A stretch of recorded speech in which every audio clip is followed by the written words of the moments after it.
En marge de la continuité de la célébration de la Journée internationale de la jeune fille, dont le thème de l'année est « La vision des filles pour l'avenir », une campagne de sensibilisation des femmes et filles musulmanes sur le VIH et les violences basées sur le genre était organisée jeudi 24 octobre 2024 avec l'appui de l'ONU-SIDA en partenariat avec UNFPA en collaboration avec les structures membres, entre autres l'ONG musulmane dénommée Mama Ansar du Congo, MAC en sigle, et le PNMS dans la ville de Kananga, province du Kassai central.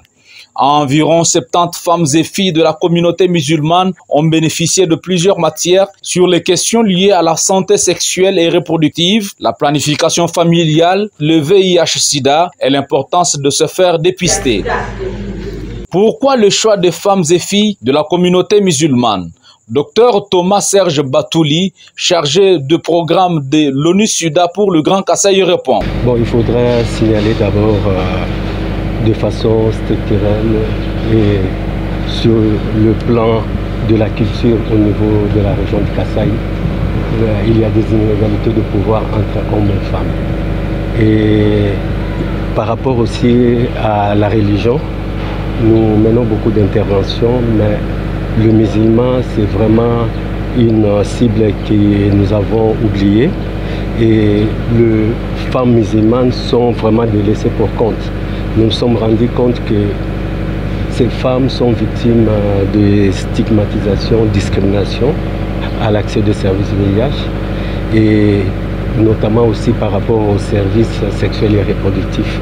Donc l'offre de services ne tient pas compte de la sensibilité de l'islam. Parce que cette catégorie est souvent marginalisée, c'est la raison pour laquelle l'UNFPA, l'ONU-SIDA et d'autres structures membres s'engagent à les accompagner dans leur projection dans l'avenir, une projection qui doit prendre en compte leur vécu quotidien dans le contexte de discrimination à leur égard, les violences sexuelles et celles basées sur le genre. C'est ce qu'affirme Madame Angélique Dukoumé, représentante de l'UNFPA. Nous sommes disponibles à pouvoir les accompagner, à discuter avec les maris, discuter également avec les leaders religieux pour qu'il y ait davantage d'ouverture pour le respect des droits de ces femmes et filles musulmanes. Pour rendre cette sensibilisation efficace et concrète, les participantes à ces assises ont toutes adhéré au dépistage volontaire. Ensuite, ces femmes ont eu pour devoir d'aller sensibiliser à leur tour les autres afin d'éliminer le VIH-Sida d'ici 2030. Jean Carré Manchimba, secrétaire exécutif provincial du PNMLS au Kassai central, parle du partenariat mondial pour l'élimination de la discrimination et stigmatisation liée au VIH, de l'Alliance mondiale pour l'élimination du VIH pédiatrique, ainsi que du mandat du PNMLS comme organe étatique chargé de coordonner la riposte au VIH dans le pays. Aujourd'hui, nous sommes dans le partenariat mondial pour l'élimination de la discrimination et la stigmatisation liée au VIH et aussi l'Alliance mondiale pour l'élimination du VIH à pédiatrie au milieu des enfants. Alors qu'est-ce que nous voulons? Nous voulons que toutes les couches de la communauté soient intégrées dans ce partenariat.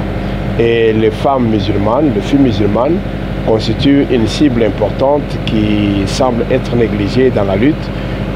Mais au regard des conditions de la religion, ce sont aussi des cibles par rapport à la transmission du VIH.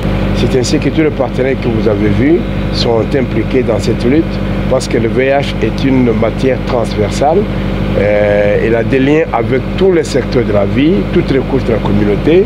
C'est ainsi que les femmes musulmanes aussi doivent être embarquées dans cette conquête de l'élimination du VIH d'ici à 2030.